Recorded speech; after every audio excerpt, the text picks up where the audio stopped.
3 hari berlalu, kini sudah saatnya kami masuk sekolah. Saat itu aku berangkat lebih pagi dari biasanya. Entahlah, rasanya ingin berangkat lebih pagi aja. Siang harinya kami berlima berkumpul di kantin. Dia membuka percakapan kami. Dia bilang, aku tadi udah berkomunikasi sama Anissa di ruang komputer. Dengan hening kami mendengarkan dia berbicara. Jadi gini teman-teman, Anissa yang kita lihat kemarin sebenarnya bukan Anissa, tapi jin yang menyerupai Anissa. Jin ini baik, dia bercerita banyak hal.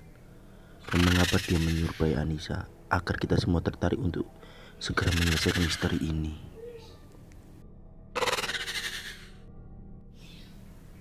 Teruskan Tia, dan jangan ada yang menimpali dulu ya, tegasku. Tia pun melanjutkan, orang yang sudah mati itu tidak bisa kembali lagi, apalagi menampakkan diri. Beda sama orang yang matinya bunuh diri, dia masih bergentayangan. Lantas Anissa ini bunuh diri atau gimana Tia? Saud Etes. Kalau yang menyerupai Anissa ini jin Tes, berarti Anissa tidak bunuh diri, karena dia sudah berada di alam kubur. Iya benar penjelasan Tia, Saud Dika. Kata ayahku, terkadang ada sosok yang menyerupai orang yang sudah mati. Itu jin yang sedang menggoda kita. Tapi jin ini aneh dan penuh dengan teka-teki. Dari awal, apa kalian ingat waktu kesurupan masal? Iya ingat, jawab Stefani dan aku.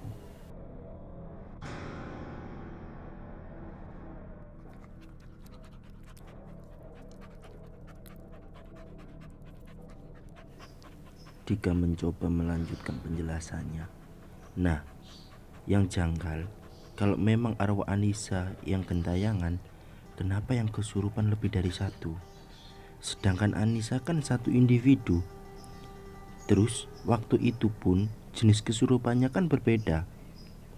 Ada yang merintih kesakitan, ada yang menari, ada yang tertawa cekikikan.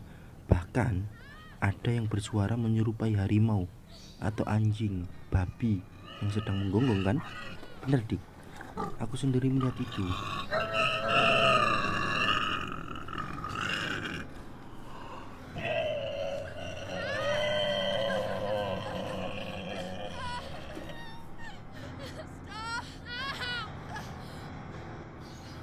Dari penjelasan Dika kita semua saling menatap.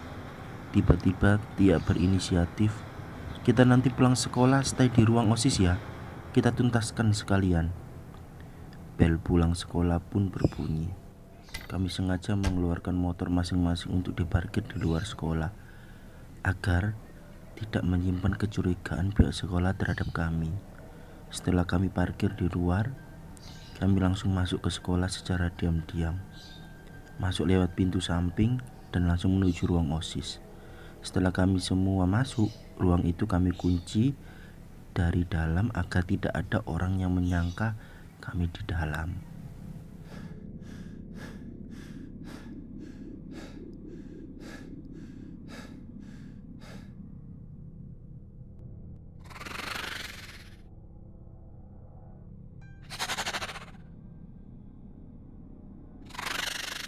Sembari menunggu suasana sepi, dari dalam ruang OSIS kami berencanakan sesuatu. Waktu itu pukul 5 sore. Setelah kami rasa sudah kondusif, derap langkah kami awali dengan hati-hati, pelan-pelan menuju toilet. Sesampainya di toilet, kami mencoba kembali membuka pintu salah satu dari keempat toilet yang konon katanya terkunci dari dulu. Berusaha keras kami membuka, dan kami mendapati ruang toilet yang kotor kering penuh dengan tumpukan kursi kosong, kerdus bekas, anjir. Alangkah kagetnya kami ketika Tia menemukan 3 rajut, kain kafan, dan beberapa perlengkapan pemakaman lain. Astaga, lantas di sekolah ini dibuat apa coba? Aduh.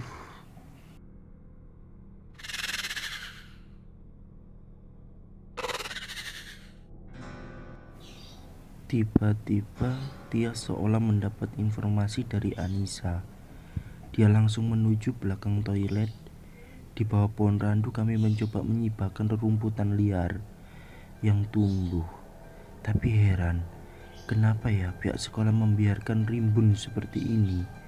Tiba-tiba Tia menunjuk tanah di bawah pohon randu.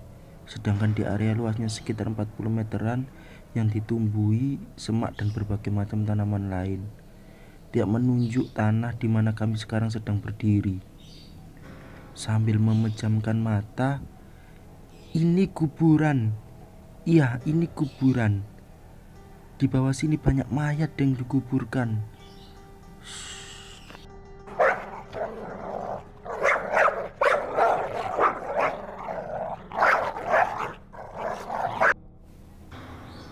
Lalu Tia menunjuk gundukan tanah yang terlihat masih basah.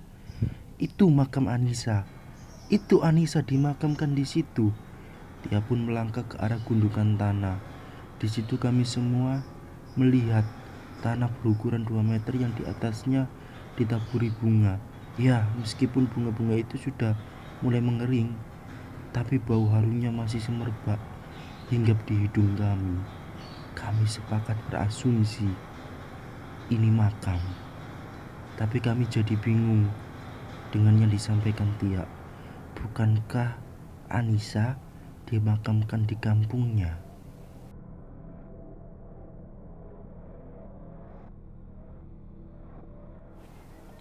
Memecah kebingungan, Pak Jumari datang. Kalian sudah tahu. Kalian ini sudah saya bilangin malah nantangin ya.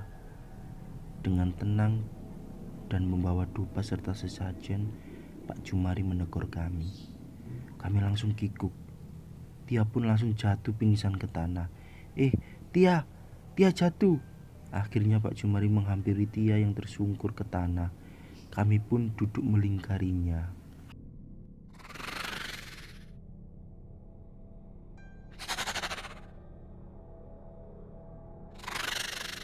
Apakah kalian mau berjanji? Kalau kalian sudah tahu semua, kalian bisa menjaga rahasia ini. Tidak ada yang menyahuti omongan Pak Jumari. Hanya Stefani dengan panik menyahutinya. Iya, kami berjanji. Setelah itu Pak Jumari membasuh wajah Tia dengan air dalam botol yang dibawa Pak Jumari. Seketika itu Tia pun tersadar. Azan maghrib berkumandang. Tidak terasa gelap sudah menyelimuti langit. Pak Jumari menyuruh kita diam sambil menunggu azan selesai. Lalu dengan cekatan kita berjalan menuju lapangan depan. Sambil jalan Pak Jumari menjelaskan, memang benar di belakang tadi itu kuburan Anissa. Lantas kenapa makam Anissa di situ, Pak? Tegas Dika. Ya, Anissa memang sengaja saya dan pihak sekolah makamkan di situ.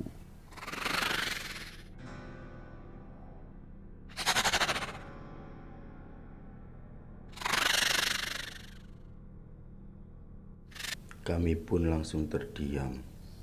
Apakah kalian tahu, Anissa ini hidup sebatang kara. Dia sudah tidak punya keluarga.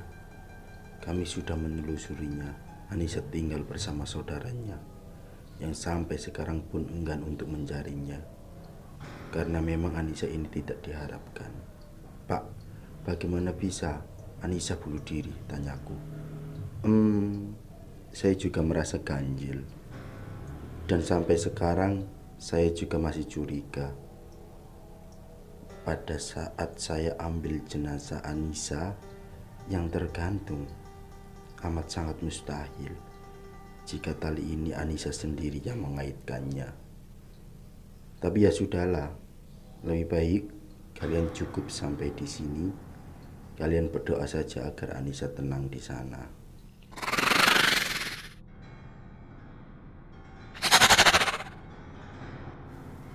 Jawaban Pak Jumari semakin membuat kami terus bertanya-tanya.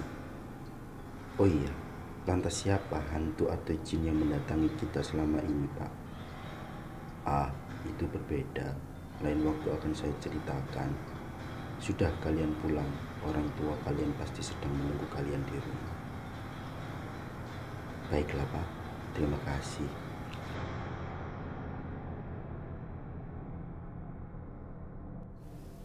Saat di luar pintu gerbang, kami berjalan menuju parkiran yang berada di luar sekolah.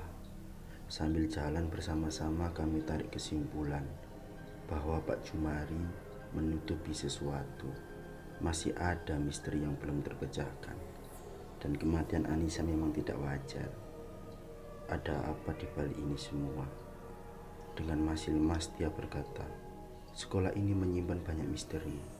Mereka yang tak terlihat terus merintih.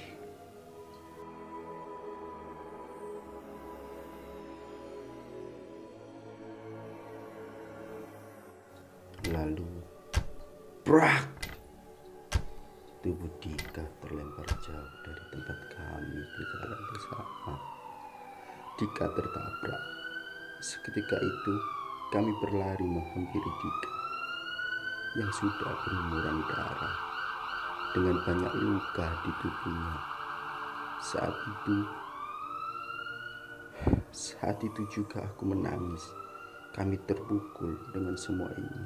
Dika, bangun Dik, bangun.